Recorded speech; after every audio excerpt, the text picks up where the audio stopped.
Assalamualaikum warahmatullahi wabarakatuh. Salam sejahtera bagi kita semua. Presentasi saya kali ini dengan judul Evaluasi Estimasi Koefisien Kekasaran pada Eksperimen Model Fisik. Saya ditemani beberapa penulis lainnya, yaitu Bapak Joko Logono dan Ibu Agatha.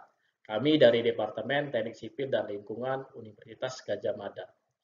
Adapun outline presentasi kami yaitu pendahuluan, pengaruh kecepatan aliran pada koefisien kekasaran, pengaruh Froude number terhadap koefisien kekasaran, dan evaluasi tingkat error nilai kekasaran hasil eksperimen dengan hasil estimasi, serta kesimpulan.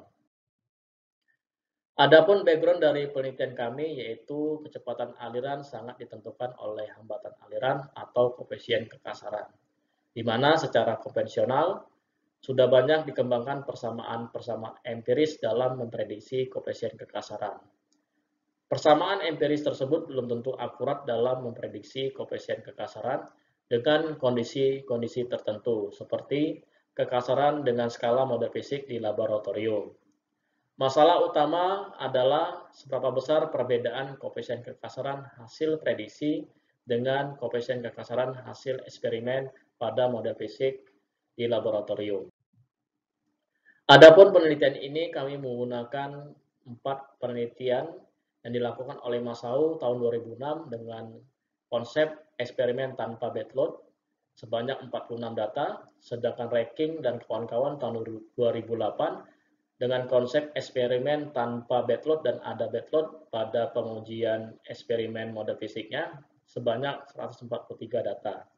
Sedangkan Webb dan kawan-kawan menggunakan konsep eksperimen mengevaluasi penskalaan kekasaran hidrolik dengan menggunakan plume sebagai prototipe dengan lebar 1,2 meter dan model plume menggunakan selebar 0,3 meter agar mudah diamati seberapa besar efek penskalaannya.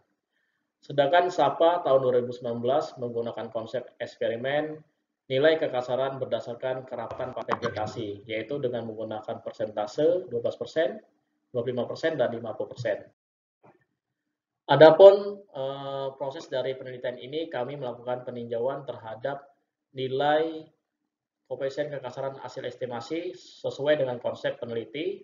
SAPA menggunakan konsep estimasi kekasaran dengan menggunakan parameter Froude number, kemudian menggunakan aspek rasio kecepatan rata-rata dengan kecepatan gesek, kemiringan saluran, dan persentase kerapatan vegetasi.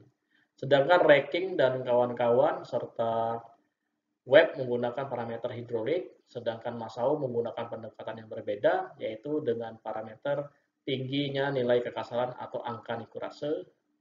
Lalu kami juga meninjau seberapa besar pengaruh Froude number terhadap peningkatan kekasaran.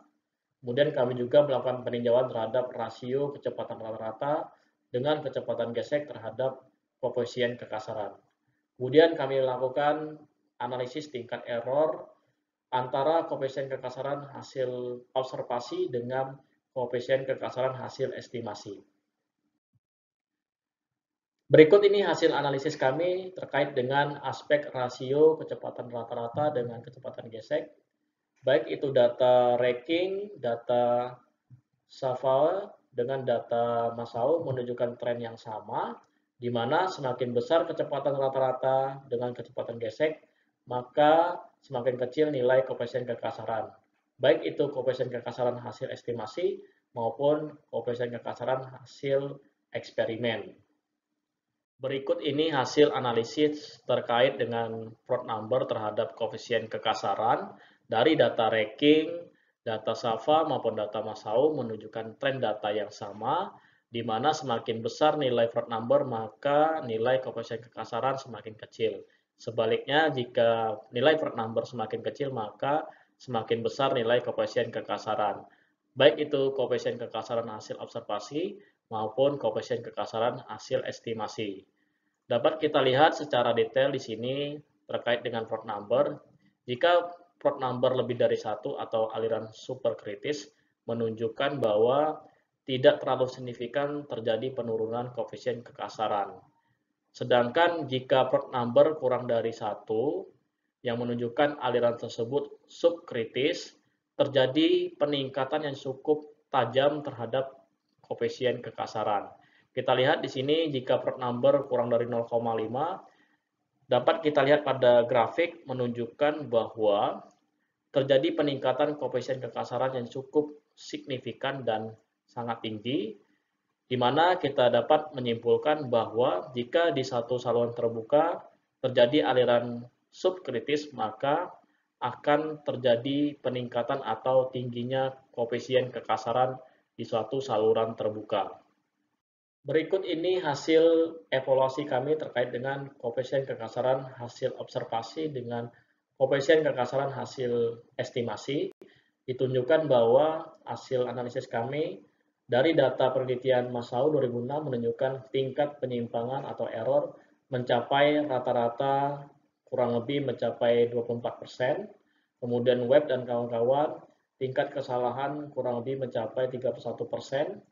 Kemudian Sapa dan kawan-kawan menunjukkan tingkat penyimpangan kurang lebih 20%.